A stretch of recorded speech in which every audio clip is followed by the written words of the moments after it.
Hello everyone, we hope आप सभी बहुत अच्छे होंगे, सेफ होंगे। गाइस, लास्ट लेक्चर में हमने आप लोगों से ट्रेडिंग अकाउंट के बारे में डिस्कस किया था। आई होप वहां तक आप लोगों को समझ आया होगा, क्योंकि हम जो टॉपिक डिस्कस कर रहे थे वो cost of goods sold, gross profit that is इतने परसेंट ऑन सेल अगर आपको कॉस्ट ऑफ गुड्स सोल्ड दिया है, या ग्रोस प्रॉफिट इतने परसेंट ऑन कॉस्ट और अगर आपको सेल दिया हुआ है। ये यूजुअली 3 to 4 मार्क्स का क्वेश्चन पूछा जाता है। तो उसके रिस्पेक्ट में सबसे पहले हमने बात की थी आप लोगों से ट्रेडिंग अकाउंट की। वी होप आप लोगों को ट्रेडिंग अकाउंट वहां तक अच्छे से क्लियर हुआ होगा। चलिए गाइस, आज का लेक्चर हम स्टार्ट करते हैं। Let's start.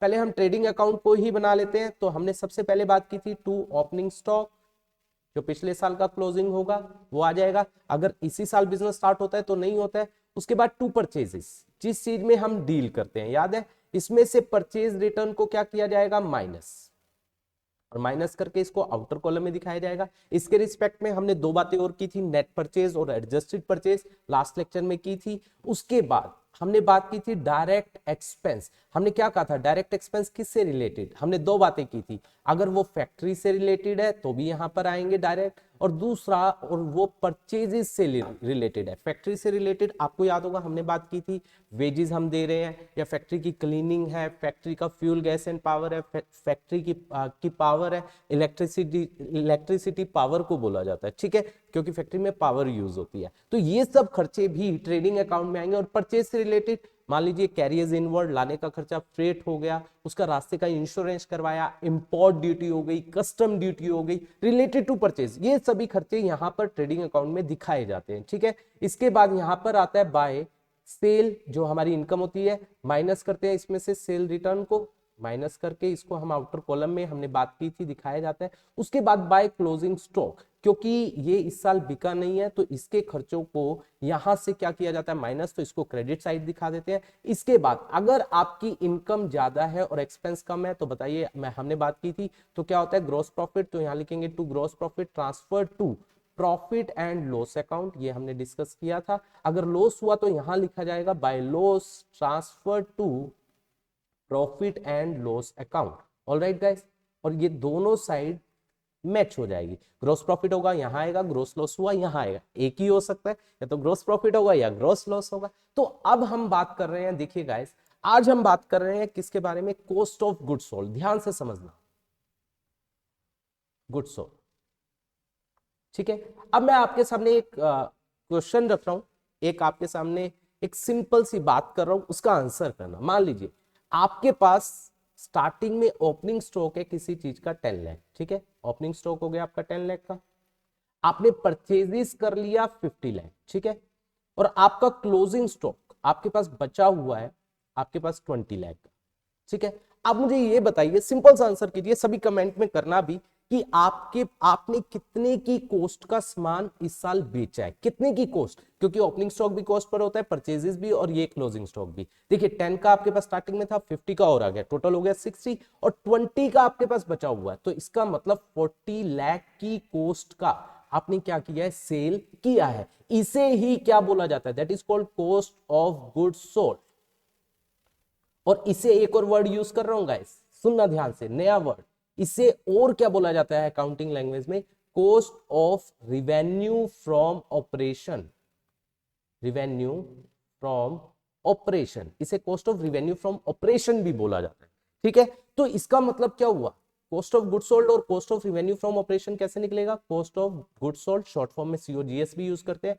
ओपनिंग स्टॉक, हमने ओपनिंग स्टॉक में किसको ऐड किया, परचेजेस, मतलब नेट परचेजेस, नेट परचेजेस को हमने क्या कर दिया, ऐड, प्लस में जितने भी डायरेक्ट एक्सपेंस है उनको ऐड कर दिया, माइनस कर दिया क्लोजिंग स्टॉक, ठीक है, हमने क्लोजिंग स्टॉक को क्या कर दिया, माइनस। ये कॉस्ट ऑफ गुड्स सोल्ड का फॉर्मूला होता है, opening stock plus purchases, net purchases plus direct expenses minus closing stock. अब हम क्या बात कर रहे हैं, अब हम बात कर रहे हैं, ये तो हुआ cost of goods sold, I hope आपको आया होगा। अब मान लीजिए आपकी, लेट्स सपोज मैं एक एग्जांपल लेता हूं, ठीक है, आपके पास एक पेन है, सॉरी आप पेन बना रहे हो, आप पेन को उसको बेच रहे हो 10 रुपए में, ठीक है, ₹10 में आप उसको सेल कर रहे हो, और आपका उसका टोटल डायरेक्ट खर्चा हुआ है, that is called cost of goods sold, कितना हुआ है, ₹4, ठीक है। आपने 4 रुपीज उसको बनाने में उसका डायरेक्ट खर्चा, सभी खर्चे नहीं, केवल डायरेक्ट की बात कर रहा हूँ, मतलब टोटल खर्चा जो डायरेक्ट हुआ है, जो ट्रेडिंग के अंदर आता है वो 4 आता है।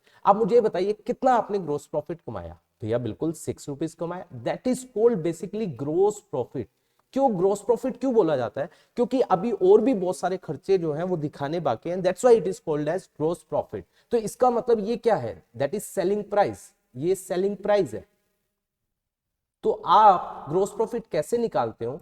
देखिए सेलिंग प्राइस में से जब क्या करते हो आप, कॉस्ट ऑफ गुड सोल्ड को क्या करते हो, माइनस, ये आपका ग्रोस प्रॉफिट आता है। तो ग्रोस प्रॉफिट क्या हुआ? That is sale minus, sale का मतलब net sale, minus cost of good sold. Alright guys, अगर आपको क्या निकालना है, कॉस्ट ऑफ गुड सोल्ड, ये इधर आ जाएगा और ये इधर चला जाएगा। कॉस्ट ऑफ गुड सोल्ड कैसे निकल जाएगा? Sale minus gross profit.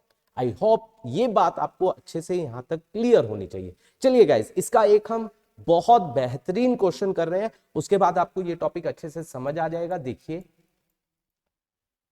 हमने आप लोगों के लिए क्वेश्चन ड्राफ्ट किया यहां पर।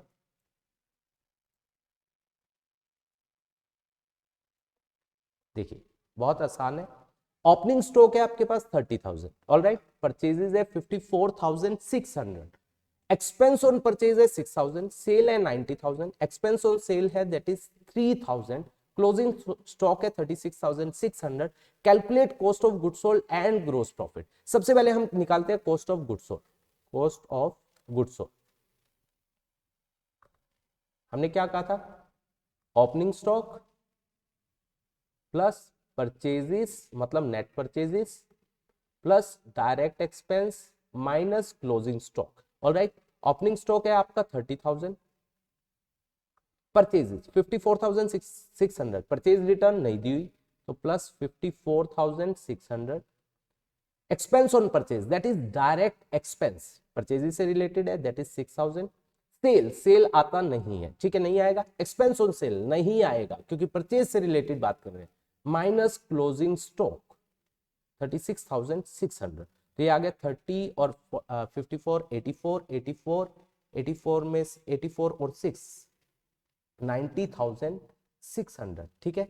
माइनस करेंगे इसमें से 36,600, तो ये आ जाएगा 0004 और ये आ जाएगा कितना, 54,000।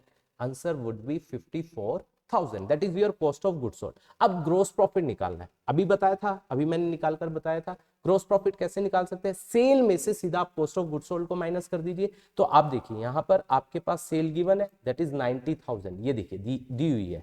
तो ग्रोस प्रॉफिट कैसे निकाल सकते हैं? सेल, सेल का मतलब नेट, सेल रिटर्न नहीं है तो यही होगी, minus cost of goods sold.